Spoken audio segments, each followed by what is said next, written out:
ये red meat है ना, जैसे सीप आए, मगज़, ओजी वगैरह, जिगर हो गए, ये खाएं। लेकिन वही बात, कभी कभार ठीक है, लेकिन हैबिट नहीं हो। फ़िश और चिकन ये थोड़ा सेफ़ है। ओके, किडनी से रिलेटेड। सही हाँ सही जी, सही सही। ये सेवा सेफ़ हैं इसमें, क्योंकि उस लिहाज से प्योर नहीं होती। और दूसरा जो है ना, लीफ़ी वेजिटेबल जैसे साग है, पालक है, मेथी है, ये निस्बतन थोड़ा कम हो।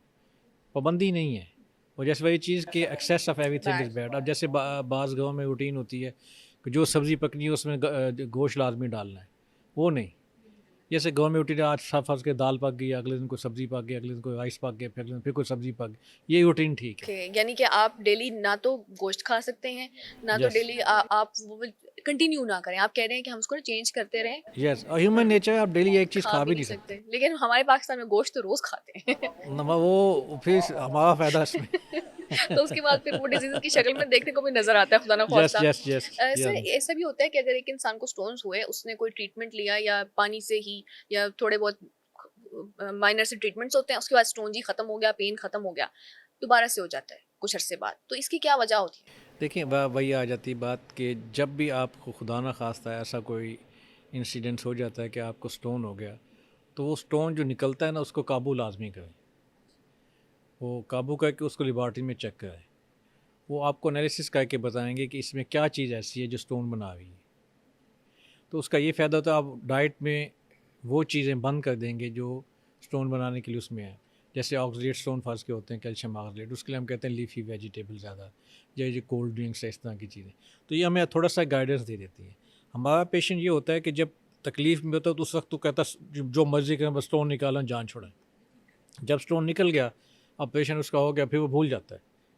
ये एक ह्यूमन नेचर भी है। एग्जैक्टली, वो कहता है मैं जो हालाँकि मर्जी खाऊं। हाँ जी, उस हालाँकि जब उसका असल ट्रीटमेंट मुझे ऐसे पूछें तो होता भी उस वक़्त है जब वो बिल्कुल एक दफ़ा सेहतयाब हो जाता है, उसके बाद इसकी मेटाबॉलिक इवैल्यूएशन करवाते हैं, उसकी काज़ ढूँढते हैं। काज़ मिल जाए तो आप समझें कि 100% सेफ़ है। सही, फिर आप बस उस चीज को छोड़ दें और हाँ उसके जी, बाद आप अपना लाइफस्टाइल वैसे ही उसके कंटिन्यू करें। मुताबिक लें जो आपकी इन्वेस्टिगेशंस में आ रहा है। जैसे फ़र्ज़ करें यूरिक एसिड स्टोन होता है, इसमें हम कह देते हैं कि रेड मीट को बंद रखें, और यही नहीं बाज़ आते, वही हम बात कर चुके हैं कि मुश्किल है बाज आना, मुश्किल है। कि अगर यही थोड़ा सा एहतियात कर ली जाए तो हाँ जी, ये डिजीज बढ़े नहीं। लेकिन डेफ़िनेटली। वो लोग जिनमें गुर्दे का मर्ज शिद्दत इख्तियार कर चुका है, जिसको हम क्रॉनिक किडनी डिजीज भी बोल रहे होते हैं, कि बिल्कुल एंड हो गया है, आपके खुदा न खास्ता किडनी फेलियर की तरफ चली गई है, उस वक्त आप क्या करते बड़ा मुश्किल सा सवाल है, बल्कि एट द सेम बड़ा आसान सवाल है।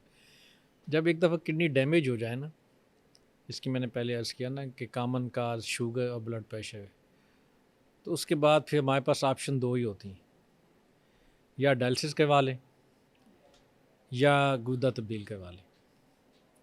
तो वो जो है, ये बड़ी एक समझ लें कि बड़ी ख़तरनाक स्टेज है, क्योंकि दोनों ट्रीटमेंट कास्टली भी हैं, और ख़ास तौर पर डायलिसिस जो है वो तो बड़ा पेनफुल प्रोसीजर होता है।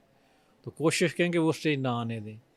आप में जो खुदा ना खास्ता कोई रिस्क फैक्टर है, जैसे स्टोन है या डायबिटीज़ है या जो भी है, उसको कंट्रोल करते हैं ताकि स्टेज पे पहुँचे ही ना। हैं? जो डायलिसिस होता है, एक दफा अगर इंसान डायलिसिस पे चला जाए तो कहते हैं कि होता है यार, डायलिसिस से वापस उसका होता रहेगा, डायलिसिस वो ठीक नहीं हो सकता, ऐसा नहीं, है? नहीं, ऐसा नहीं है।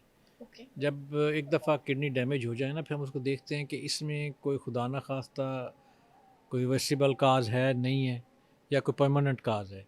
कुछ काज़ेज़ ऐसी हैं जो रिवर्सिबल होती हैं, उनको हम ट्रीट करते हैं तो किडनी वापस आ जाती है, ओके, और फिर नॉर्मल लाइफ गुजार फिर लेते हैं। डायलिसिस से आप हट हट भी सकते हैं, ठीक बिल्कुल, हो जाते बिल्कुल, हैं। बिल्कुल। जैसे मैं बताना, दोनों साइडों पे फँस कोई यूरेटर में स्टोन फँस गए, इसमें किडनी फ़ेल हो जाएँगे, लेकिन मोमेंट हम स्टोन निकालेंगे वो ठीक हो जाएँगे। ओके, तो या खुदा ना ख़ास्ता बहुत ज़्यादा सीवियर इन्फेक्शन हो गई, उसको हम इन्फेक्शन को ठीक करते हैं, वो ठीक हो जाता है।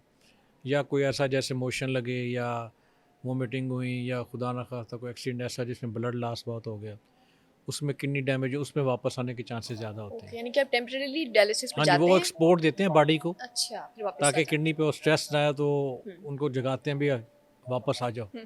तो वो फिर एक चांस होता है इसमें कि वो वापस आ ओके जाए। सर, दूसरा तरीका बताया आपने ट्रांसप्लांट। ट्रांसप्लांट जैसे वही कॉस्टली होता है और हर बंदा ट्रांसप्लांट नहीं करवा सकता, लेकिन क्या आप प्रिस्क्राइब करते हैं कि डायलिसिस और ट्रांसप्लांट में से एक ऑप्शन है तो आप ट्रांसप्लांट की तरफ जाएँ? देखिए, दो ही ऑप्शन है, डायलिसिस और transplant. No doubt dialysis option जो है वो एक, कह सकते हैं, एक लिहाज से मिज़री है। तो आपको हफ्ते में बाज़ का 2 दफ़ा, बाज़ का 3 दफ़ा डायलिसिस कराना पड़ता है, और आप एक मशीन के सामने 4 घंटे लेटते हैं, और फिर आपका एक अटेंडेंट साथ जाता है, एक तो मस्ट है। फिर जब मशीन पे आप लेटते हैं तो कभी तबीयत ऊपर कभी नीचे, कभी ब्लड प्रेशर, कभी इन्फेक्शन, कभी 100 मसले मसाइल। तो एक इसमें आप कहते हैं कि मॉर्बिडिटी ज़्यादा है उसमें, और लाइफस्टाइल नहीं है, वो पेशेंट डिपेंडेंट है अपनी फैमिली पे भी, अपनी सोसाइटी पे भी।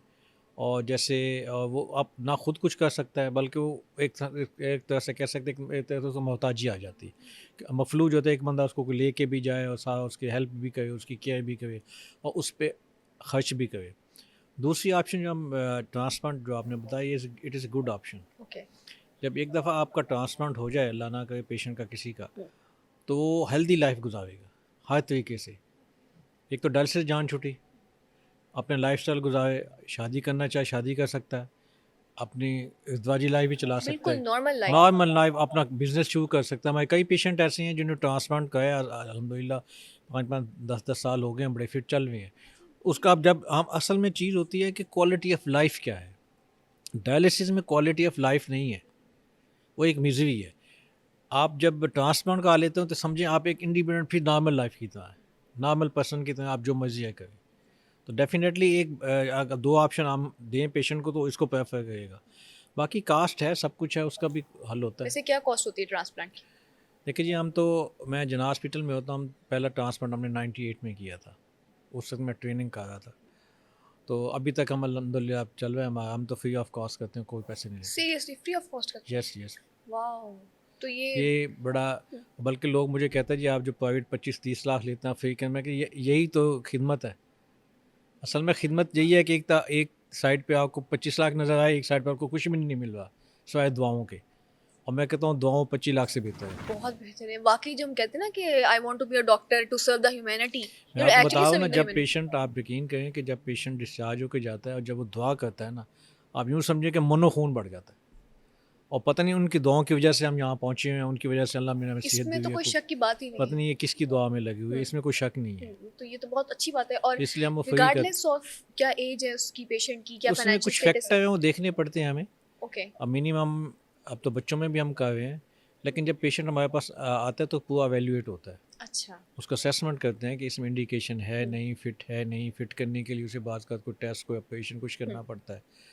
तो उसके बाद डोनर देखते हैं। डोनर जो, क्योंकि अब गवर्नमेंट ऑफ पाकिस्तान का लॉ भी है कि लीगली हम ब्लड रिलेशन लेते हैं, ओके, इसके अलावा जिसमें कोई है नहीं कि ले माँ सकता। बाप, बहन भाई, बेटा बेटी, हम्म। लास्टली हम्म। स्पाउस में कोई आ जाए, हम्म। या फर्स्ट कज़न। तो वो हम पूरा वैल्यूट करके उसके बाद transfer, not a simple process का आप आएँ आप अपेंडिसेक्टमी की तरह करके घर चले जाएंगे, ऐसा नहीं है। प्रॉपर इवैल्यूएशन होती है इसमें कम से कम 2 से डोनर को। 3 हफ्ते, बहुत स्पीड भी काम है, 2 से 3 हफ्ते लग जाते हैं। और जब यानी कि हमने ये भी सुना था कि लोग पैसों की खातिर अपने गुर्दे बेचते हैं, ऐसा है? वो था जी, ये होटा का जो ह्यूमन ऑर्गन ट्रांसप्लांट अथॉरिटी है, इसकी ला इसके जो जब से बनी है, इससे पहले था, अच्छा। लोग देते थे, करता था, लेकिन अच्छा। अब ये इलीगल है, अलाउ नहीं, इसकी सज़ा रखी हुई है। ओके, तो यानी कि अब जो भी है इंसान, अगर उसका डोनर उसका रिश्तेदार है तो ही उसका हाँ ट्रांसप्लांट हो जी, सकता है। हाँ जी। और वो भी हम जो है अपना अथॉरिटी से पूरी परमिशन लेके, उसके बाद वो जब हम अलाउ कर देती है कि रेसिपिएंट डोनर ठीक है, अब जाके आप इसको पेड कर लें। ओके, तो डोनर में भी ये चीज़ें देखी जाती हैं कि वो कोई नशे का आदी नहीं है, उसको शुगर नहीं है, डेफिनेटली उसको वो डायबिटीज। सब कुछ देखा जाता है, उसकी फिटनेस। ये तो नहीं ना खुदा ना खास्ता उसका किडनी निकालने कल को वो भी बेड पे पड़ा, उसको कौन हेल्प करेगा। Exactly. That should be 100% fit. Okay. उसको शुगर ना हो, ब्लड प्रेशर ना हो, स्टोन डिजीज़ ना हो, ओके। और कोई ऐसी बीमारी जैसे बाज़ का पैदाइशी होती है, इस तरह की हर चीज़ एवेल्यूट करते हैं। कोई वायरल इन्फेक्शन ना हो, कोई हेपेटाइटिस बी सी ना हो, जिगर उसका ठीक हो, बहुत सारी चीज़ें देखनी इस पड़ती हैं। हवाले से फिर डोनर मिलना भी मुश्किल है कि नहीं, इवन आप एक हेल्दी है तो उसको यूजुअली कोई इतना प्रॉब्लम नहीं होता। तो वो इजीली वो ट्रांसप्लांट हो एवेल्यूट, हाँ जाता जी, है। एवेल्यूट हम कर लेते हैं। एवेल्यूशन के बाद फिर डिसीजन और लेके उसको। डोनर और जो रेसिपिएंट है, किडनी जिसको लगी है, जिसकी किडनी लगी अपने किसी भी जो अजीज को लगाई गई है, ये दोनों कितने अरसे में ठीक हो जाते हैं? डोनर का तो समझे सिंपल, भाई आम ऑपरेशन जैसे एक निफेक्टमी का होता है, ये यूजुअली 2 वीक्स में अपनी रूटीन लाइफ में आ जिसने अपनी सकते हैं। किडनी किसी को दी है वो 2 वीक्स में बिल्कुल ठीक हो जाएगा। बिल्कुल। सही। बाकी ये है कि उसका अपनी एक थोड़ा सा विल भी होती है। जैसे कुछ लोग होते हैं कि इंजेक्शन लगाएं तो पूरे मोहल्ले को बता के आज मैं इंजेक्शन लगवा के आया हूँ। कुछ कहता है अच्छा यार लगवाया तो लगवाया, कोई बात नहीं। जो कहता है ना, जो हौसला करते हैं वो जल्दी ठीक हो जाता है। तो रेसिपिएंट के लिए थोड़ा सा प्रॉब्लम होता है इस सेंस में कि वो होता है इम्यूनो कम्प्रोमाइज्ड। उसको हम कुछ ऐसी मेडिसिन देते हैं जिसकी वजह से उसकी इम्यूनिटी बहुत कम हो जाती है। क्योंकि अगर वो जो हमने किडनी जो लगाया हुआ है ना, उस अगर वो उसको बॉडी एक्सेप्ट नहीं करेगी तो किडनी डैमेज हो जाएगा। तो उसके लिए हम उसको अमीनो सप्रेशन देते हैं जिससे उसकी इम्यूनिटी कम होती है। तो उसके लिए थोड़ी सी प्रिकॉशन होती हैं, वो कि मास्क लगा के रखता है, क्राउडेड एरिया में नहीं जाता, जैसे जहाँ कोई डस्ट है, स्मोक है, और बाज़ार की चीज़ें नहीं खाएगा, हाइजीनिक थोड़ा सा बेहतर रखेगा। वो भी रूटीन में ज़्यादा से ज़्यादा 3 से 4 हफ्ते में अपनी रूटीन लाइफ में आ सकता है। वो भी उसका लाइफस्टाइल बिल्कुल सेट हो कोई जाएगा कोई नॉर्मल बिल्कुल इंसानों कोई की तरह। मुश्किल नहीं उसमें। उसके बाद भी उसको कोई एहतियात करने की ज़रूरत है? आप एहतियात डिस्क्राइब करते हैं। एहतियात तो सारी ज़िंदगी उसने करनी है। हुँ, जो मैंने आज किया ना कि वही क्राउडेड, एहतियात जो हाँ हमने जी, हाँ जी। डिस्कस की। और रेगुलर चेकअप बड़ा ज़रूरी है। इसमें जो हम बाद में, क्योंकि उसको मेडिसिन खानी है, इम्यूनो सप्रेशन, जो उसकी इम्यूनिटी को प्रेस करके रखेगी, तो हम एक उसके लिए मजाक नहीं फिक्र कहता कि तुम्हें रोटी मिले ना मिले लेकिन मेडिसिन नहीं छोड़नी, हुँ, उसकी डोज मिस नहीं करनी। अच्छा वो हमेशा खातायात खानी डेफिनेटली पड़ेगी। जब तक वो किडनी काम कर रहा है वो खाएगा। सही, ओके। और डोनर को भी ऐसा कोई नहीं, मेडिसिन देते डोनर हैं? का कोई इशू नहीं, वो तो एक अच्छा, रूटीन लाइफ में आ अच्छा जाएगा। ये गुर्दे पे इंसान इज़िली ठीक-ठाक ज़िंदा रह हाँ जी, सकता आप है? देखें जी, इसमें बाज़ का पैदाइशी एक होता है, या खुदा ना खास्ता उसमें कैसी बीमारी हो जाती है, अल्लाह ना करे कोई नॉन फंक्शन हो जाता है किसी वजह से, उसमें पस पड़ जाए, या कोई खुदा ना खास्ता कैंसर हो जाए, तो फिर भी हम निकाल देते हैं, फिर भी ये किडनी पे होता है। या खुदा ना खास्ता कोई उसका एक्सीडेंट हो, उसमें डैमेज हो जाए, फिर भी किडनी निकाल देते हैं। तो वो उसमें कोई फ़र्क नहीं पड़ता। थोड़ा सा एहतियात बस ये है कि वो एक बैक ऑफ माइंड में आ जाता है, मैं एक कह दिया पता नहीं क्या होगा, अदरवाइज ऐसा कुछ नहीं है। आपका वो बॉडी बस रेगुलर, फंक्शन बिल्कुल हाँ ठीक जी, चल रहा रेगुलर होता है। चेकअप कराता है 3 महीने बाद, 6 महीने बाद, ताकि वो सिंगल किडनी है, कोई उसमें कोई ऐसा इंसिडेंस ना हो, अदरवाइज नॉर्मल लाइफ गुजारे।